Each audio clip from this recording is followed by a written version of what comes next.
हम बात करेंगे कैसे आप 7 करोड़ रुपए का एक फंड जनरेट कर सकते हैं, 7 करोड़ रुपए की कमाई कर सकते हैं, वो भी मात्र 500 रुपये महीने से। देखिए ये सेशन बहुत ही आपके लिए शानदार होने वाला है, क्योंकि इस सेशन को देखने के बाद आपका माइंड खुल जाएगा। कहीं ना कहीं जो आप फंड जनरेट नहीं कर पाते या वेल्थ नहीं क्रिएट कर पाते, वो सब कर पाएंगे। अगर आप इस चैनल पर नए आए हैं तो चैनल को अभी सब्सक्राइब कर लीजिए, बेल आइकन को हिट कर दीजिए, जिससे कि ऐसी नॉलेजेबल वीडियो आप बिल्कुल भी मिस ना करें।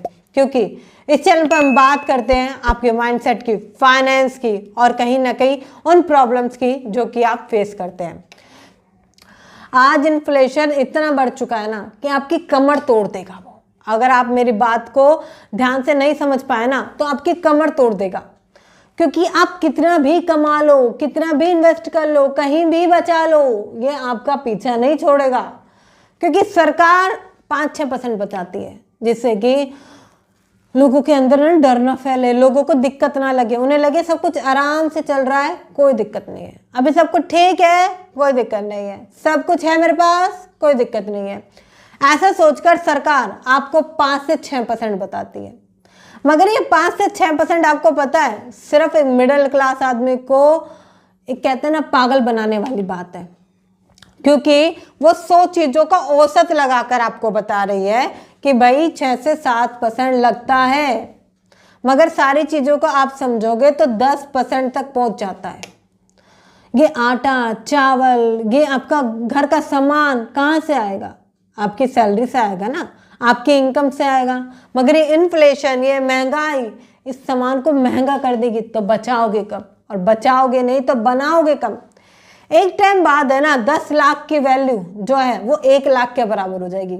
मतलब जो आज 1 लाख की वैल्यू है ना, कुछ टाइम बाद आपके नज़र में 10 लाख की भी वैल्यू वही होगी, 1 लाख की भी वैल्यू वही होगी, क्योंकि ये दोनों बराबर से हो जाएंगे। आज के टाइम पर है ना इन जैसे इन्वेस्टमेंट में ना पैसा बढ़ता नहीं है, घटता है। चलो मैं आपको अपनी स्क्रीन पर समझाती हूँ और अच्छे से आप समझ पाएंगे कि मैं क्या कहना चाहती हूँ। ठीक है, आपको ये क्लियर करना ज़रूरी है, क्योंकि जहाँ भी आप पैसा लगा रहे हो ऐसा तो नहीं है कि आपका पैसा बर्बाद हो रहा है। चलिए आपके सामने मैं एफडी के करंट रेट यहाँ पर सर्च करती हूँ। ठीक है, मैंने गूगल ओपन किया, मैंने यहाँ पे एफडी के करंट रेट जो इंडिया में चल रहे हैं वो सर्च करें। ठीक है, अब ध्यान से देखना, शुरुआत कहाँ से हो रही है? 5.75।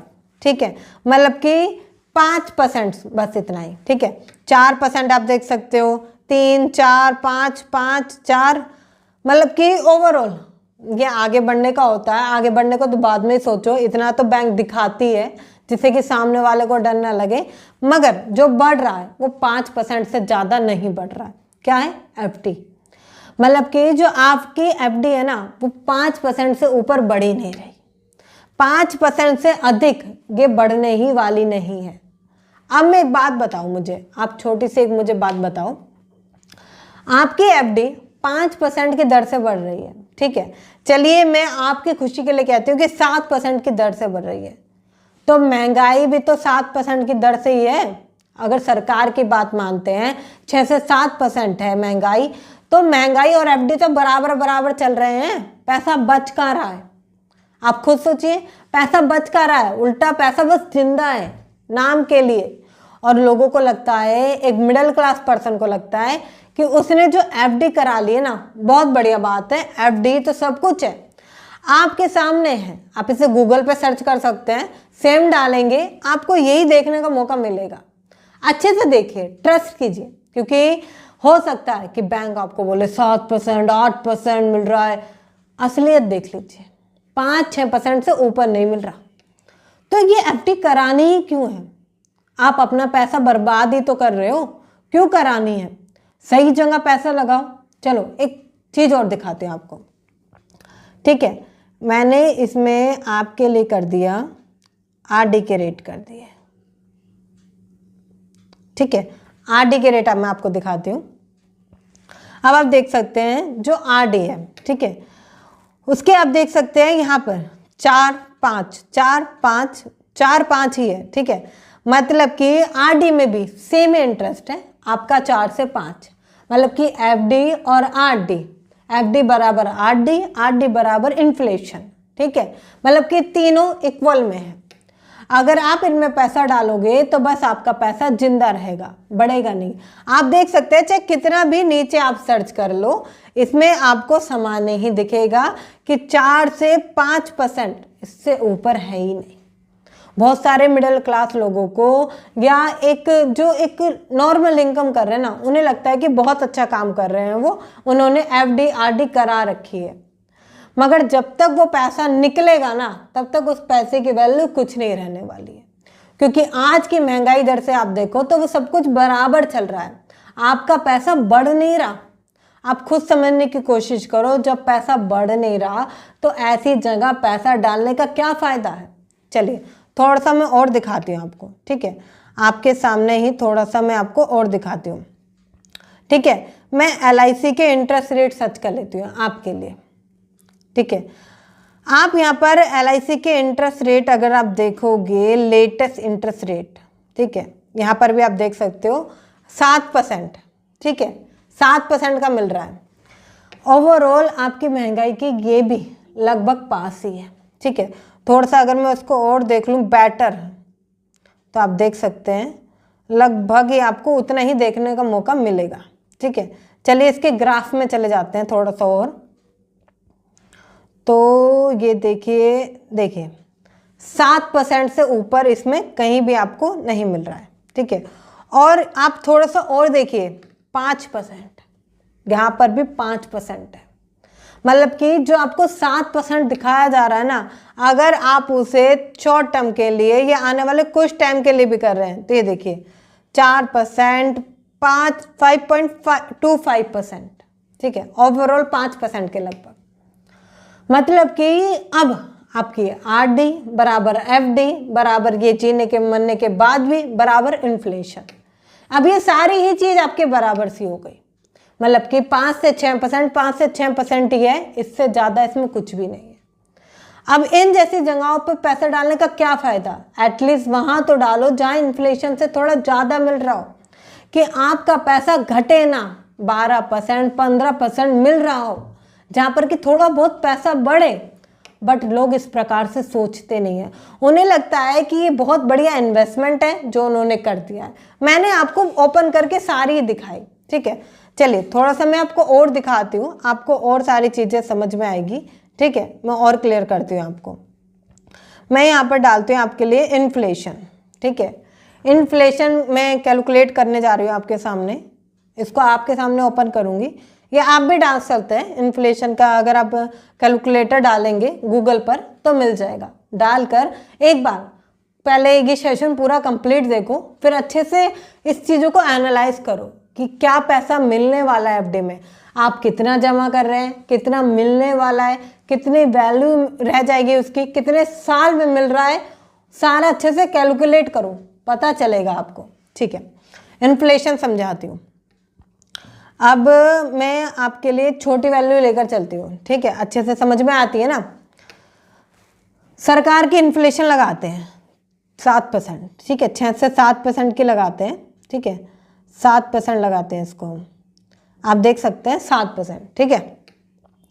1000 रुपये की वैल्यू, करंट कॉस्ट वैल्यू, मात्र अगर हम 7% का इन्फ्लेशन लगाते हैं 5 साल में 1400 रुपये हो गई, मतलब कि पूरे 400 रुपये बढ़ गए, ठीक है। और ये तो वो इन्फ्लेशन है जो सरकार आपको दिखा रही है। अगर मैं कहूँ ग्रोसरी वाला जो इन्फ्लेशन है, जिसमें कि आपके पैसे खराब होते हैं, घर का राशन आता है, ठीक है, घर का खर्चा पानी चल रहा है, उसकी बात करते हैं, ठीक है। 1000 रुपये और मात्र 5 साल बाद 10% के इन्फ्लेशन से 1600 रुपये हो जाते हैं। अब ये मात्र 1000 रुपये का है, इसको मैं कहती हूँ आप 10,000 कर लो, ठीक है, इतना तो घर का खर्चा है ही ना। 16,000 रुपये हो गए, महंगाई नहीं है तो क्या है। जहां आपका रेंट चला जाएगा 6,000 रुपये, वहीं 5 साल बाद आपका तो खर्चा भी शायद पूरा ना हो पाए। और ये अभी की बात नहीं है, ये नहीं कि मात्र 5 साल, अगर इसको आप थोड़ा सा और समझो, इसको 10 साल कर दो तो आप देखो 10,000 की वैल्यू 25,000 रुपये, मतलब कि 25,000 रुपये उस टाइम के 25,000 रुपये और आज के 10,000 रुपये 10 साल बाद सेम होने वाले, ज़्यादा फर्क नहीं पड़ेगा इसमें। मतलब कि इतना एक आम आदमी की जेब पर तो फर्क पड़ जाएगा कि कहीं ना कहीं हो सकता है कि उसका खाना खर्चा ये सारी प्रॉब्लम में आ जाए, मगर हाँ अमीर आदमी को कोई फर्क नहीं पड़ने वाला। तो यहाँ पर मैं आप ही की बात कर रही हूँ, एक मिडिल क्लास पर्सन की बात कर रही हूँ कि महंगाई दर को समझो, इन्फ्लेशन को कैलकुलेट करो। अगर मैं सरकार के हिसाब से भी इसको ले जाती हूँ, अगर आप सरकार के हिसाब से भी इसको समझते हैं, तब भी आप समझिए 10,000 जो है वो 20,000 रुपये हो गया मात्र 10 साल के अंदर। अगर सरकार की तरफ से भी आप कहते हो कि चलो हमें तो सरकार वाला इन्फ्लेशन बताओ, तो 10,000 की वैल्यू 19,000 रुपये लगभग हो चुकी है। और अगर आप असली चीज़ों का देखोगे तो 25,000 रुपये तक जा चुका है। ये महंगाई नहीं है तो क्या है? असली जो दिक्कत आती है ना मिडिल क्लास पर्सन को, वो महंगाई की आती है, क्योंकि वो इन सारी चीज़ों को जल्दी समझता नहीं है। उसे लगता है कि सब सही चल रहा है, सब ठीक है। आपको ये चीज़ समझने की जरूरत है कि आज जो 25,000 रुपये हैं या आज के जो 10,000 रुपये हैं, कल के 10 साल बाद के 25,000 रुपये के बराबर होने वाले हैं। मतलब कि आज जितना खर्चा, आज जितनी चीज़ें 10,000 रुपये में आ जाती है, मात्र कुछ सालों का अंतर और आपके वो 10,000 रुपये का खर्चा जो भी है वो 25,000 रुपये तक पहुंच जाएगा। मुझे एक बात बताओ, क्या इनकम बढ़ेगी? अब कुछ लोग कहेंगे कि मैम मेरी तो 15,000 रुपये थी, 18,000 रुपये हो जाएगी, 20 तो हो ही जाएगी। बहुत कम लोगों की बढ़ती है और इतने रुपए नहीं बढ़ते हैं, 2-3 हज़ार रुपये बढ़ते हैं। यहाँ देखो पूरे 15,000 रुपये बढ़ रहे हैं महंगाई में। अगर आपकी इनकम में 2-3 हज़ार रुपये बढ़े भी तो कौन सी बड़ी बात हो गई? है तो उतना ही, खर्चे तो उतने ही हैं। महीने के एंड में फिर भी तो पैसा बचेगा नहीं आपके पास। कभी सोचा है कि जो आप ये कार लेकर आ रहे हो, जो इंस्टॉलमेंट पे सामान लेकर आ रहे हो, जो ये सारी चीज़ें करके लेकर आ रहे हो, जब महीने के एंड में कुछ बचता ही नहीं है तो क्यों लेकर आ रहे हो? क्यों आपने पैसा इन्वेस्ट नहीं कर रखा? क्यों अपने लिए आप वेल्थ क्रिएट नहीं कर रहे हो? चलो एक छोटी सी बात बताती हूँ। आपको लगता है कि मैम ये सब ना करें तो क्या करें, क्योंकि मिडिल क्लास पर्सन को तो यही सब बताया जाता है कि ये करो, घर वाले बताते हैं, रिश्तेदार बताते हैं, सभी लोग ये बताते हैं कि ये करो, तो क्या करें? मैं आपको एक सिंपल सा कैलकुलेट बताती हूँ, ठीक है, जिससे कि आप बहुत आसानी से कर सकते हैं। और उसकी शुरुआत आप ये समझिए कि इस सेशन के ख़त्म होने के बाद से ही कर सकते हैं, ठीक है। आपके सामने मैं सर्च कर रही हूँ, आप भी कर लीजिएगा, ठीक है। आप गूगल पे जाएंगे SIP कैलकुलेटर, ठीक है। SIP अगर आपको नहीं पता है तो बता देती हूँ। SIP होती है सिस्टमैटिक इन्वेस्टमेंट प्लान, जिसमें कि आप मंथली कुछ ना कुछ अमाउंट आप उसमें डिपॉजिट करते हैं, सबमिट करते हैं, और एक लॉन्ग टर्म के बाद देखिए यहाँ पर हम पैसा इन्वेस्ट कर रहे हैं, ठीक है। ये मत कहिएगा कि शॉर्ट टर्म चाहिए। अगर शॉर्ट टर्म चाहिए तो यही ठीक है, क्योंकि यहाँ पर आपका पैसा जिंदा रहता है। अगर आपको लगता है कि बस मेरा पैसा जिंदा रहे, कुछ समय बाद हो सकता है कि मुझे निकालना पड़े, तो इन चीज़ों में चले जाओ, कोई दिक्कत नहीं है। बट आपको लगता है कि मुझे करोड़ रुपए का एक अच्छा फंड चाहिए, रिटायरमेंट का फंड चाहिए, मुझे लॉन्ग टर्म के बाद चाहिए पैसा, तो इन्वेस्टमेंट से बढ़िया कुछ भी नहीं है। आपको इन्वेस्टमेंट ज़रूर करनी चाहिए। मैं कहती हूँ SIP की तरफ गए, ठीक है, मंथली कुछ ना कुछ अमाउंट आप इन्वेस्ट करेंगे, ठीक है। आपके सामने ओपन कर रही हूँ SIP कैलकुलेटर, मैंने ऑन किया, पहला जो लिंक आ गया उसी को ओपन कर दिया, ठीक है। मैं कहती हूँ मात्र 500 रुपये, ठीक है, आपके सामने मात्र ये आपके 500 रुपये, ठीक है।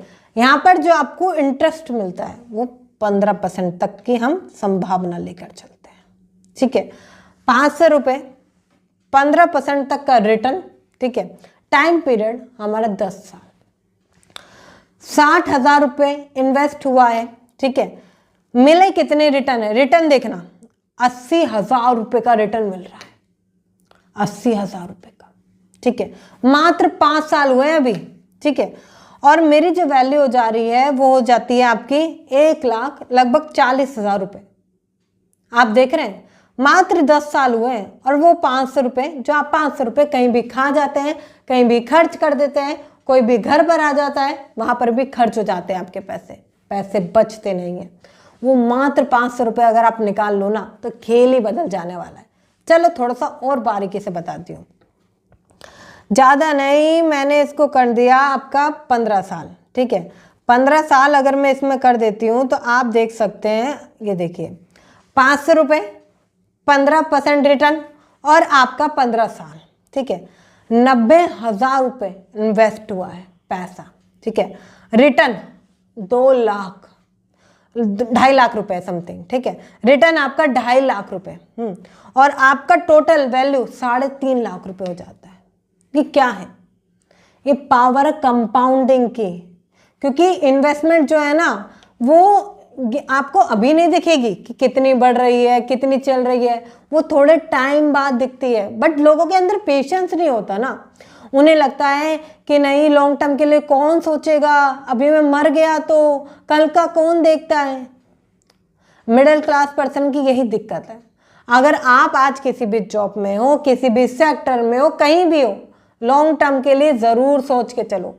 अगर आज आप नहीं सोचोगे कल के लिए, अपने खुद के लिए रिटायरमेंट फंड तैयार नहीं करोगे तो आपको निर्भर रहना पड़ेगा, किसी न किसी पर निर्भर रहना पड़ेगा।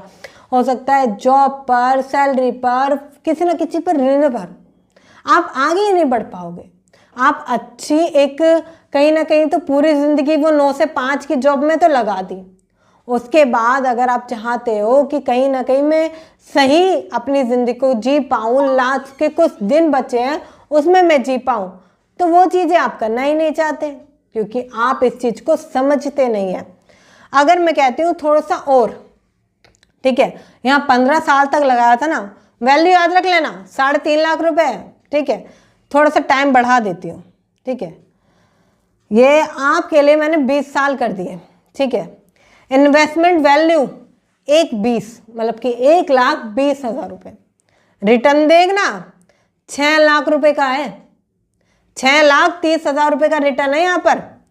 और आपकी टोटल वैल्यू 3.5 लाख थी ना, वहाँ पर डबल हो गई है, 7 लाख हो गई है, 7.5 लाख हो गई है। मात्र क्या हुआ, 5 साल बढ़े। अब कुछ लोग कहेंगे मैम 20 साल किसने देखे, यूं ही निकल जाते हैं जिंदगी में। आप जॉब कर रहे हो या किसी भी चीज में हो, लाइफ स्टाइल को बिता रहे हो, 10-20 साल तो यूं ही निकल जाते हैं। लोग सोचते नहीं है इन्वेस्टमेंट को, लोग इस तरीके से नहीं सोचते हैं। अगर आप थोड़ा सा सोचोगे तो काफी कुछ चेंज हो जाएगा। मैं कहती हूँ थोड़ा सा और बढ़ा देते हैं अगर इसको, ठीक है। मैंने आपके कहने पर इसको कर दिया, मैं थोड़ा सा इसको अगर और बढ़ा दूं, ये आपका 25%, ठीक है, सॉरी 25 साल के लिए, ठीक है। 500 रुपये की इन्वेस्टमेंट, 15% रिटर्न और ये आपका 25 साल के लिए 1.5 लाख रुपए मैंने इन्वेस्ट करे हैं, ठीक है। 1,50,000 रुपये मैंने इन्वेस्ट करे हैं, रिटर्न 14 लाख रुपए का हो रहा है। रिटर्न देख रहे हो, 14 लाख रुपए का हो रहा है और मेरी टोटल वैल्यू 16.5 लाख हो जाती है। वहां 7.5 लाख, यहाँ 16 लाख। डबल हो रही है नहीं हो रही है, खुद से पूछिए। एक बार कमेंट करके मुझे बताएं कि वैल्यू डबल हो रही है नहीं हो रही है। अगर हो रही है तो कमेंट में लिखे डबल, राइट ना। थोड़ा सा अगर मैं इसको 30% बढ़ा देती हूँ, सॉरी 30 सालों के लिए बढ़ा देती हूँ मैं, 30 सालों के लिए इन्वेस्टमेंट अमाउंट 1,80,000 रुपये, ठीक है। रिटर्न देखना, रिटर्न 33 लाख रुपए, ठीक है। और टोटल वैल्यू 35 लाख रुपए, मतलब कि अब जितना वो अमाउंट था ना उससे भी कई गुना हो चुका है। ये जो इन्वेस्टमेंट होती है ना, ये लास्ट के जो कुछ साल होते हैं ना उसमें ही खेलती है, पहले नहीं दिखेगी। लास्ट के 10 से 15 सालों में ना ये इस प्रकार रुख बदलेगी, आप कहोगे अरे वाह। थोड़ा सा अगर मैं इसको आपके कहने पर 35 साल कर देती हूँ, ठीक है, इसको मैं 35 साल कर देती हूँ, 2,10,000 रुपये मैंने इन्वेस्ट करे, ठीक है। 72 लाख मुझे रिटर्न मिला है, टोटल वैल्यू होगी 74 लाख 35 साल में। मात्र वो 500 रुपये जो आप कहीं भी खर्च कर देते हो, कहीं भी, ठीक है। अगर मैं इसको 40 साल कर देती हूँ तो मेरा जो इन्वेस्टमेंट अमाउंट है लगभग 2.5 लाख समथिंग है, ठीक है। रिटर्न देखना, रिटर्न है यहाँ पर 1.5 करोड़ रुपए, 1 CR से भी ऊपर का यहाँ पर रिटर्न है। मतलब कि आप मेरी वैल्यू देखो, जो टोटल वैल्यू हो जाती है यहाँ पर 1.5 करोड़ रुपए हो जाती है। मतलब कि 1,57 लाख रुपीस यहाँ पर मेरी मात्र 40 साल के अंदर। और देखिए आज आपकी उम्र, ठीक है, आज आपकी उम्र 20 साल है, ओके। आप आराम से 60 साल के लिए इस पर जा सकते हैं, आराम से। 20 साल है, 30 साल है, क्योंकि इतनी जल्दी कोई नहीं मरता, लोगों को लगता है, मगर ऐसा नहीं है। आप इसमें देखो, मात्र 500 रुपये की अमाउंट से आपने 1 करोड़ रुपए का फंड यहाँ पर जनरेट कर लिया। बहुत सारे लोग इस फंड को जनरेट नहीं करते, सोचते नहीं है कि मुझे SIP करानी चाहिए, मुझे पैसा ऐसी जगह लगाना चाहिए जहां 12 से 15% तक मिले। सोचने की जरूरत है। आपको ये वीडियो अच्छी लगी है तो चैनल को लाइक कर दीजिए, और हाँ, सब्सक्राइब करना, बेल आइकन को हिट करना बिल्कुल ना भूलें। मिलते हैं फिर किसी वीडियो में, फिर किसी सेशन में। तब तक के लिए थैंक यू सो मच।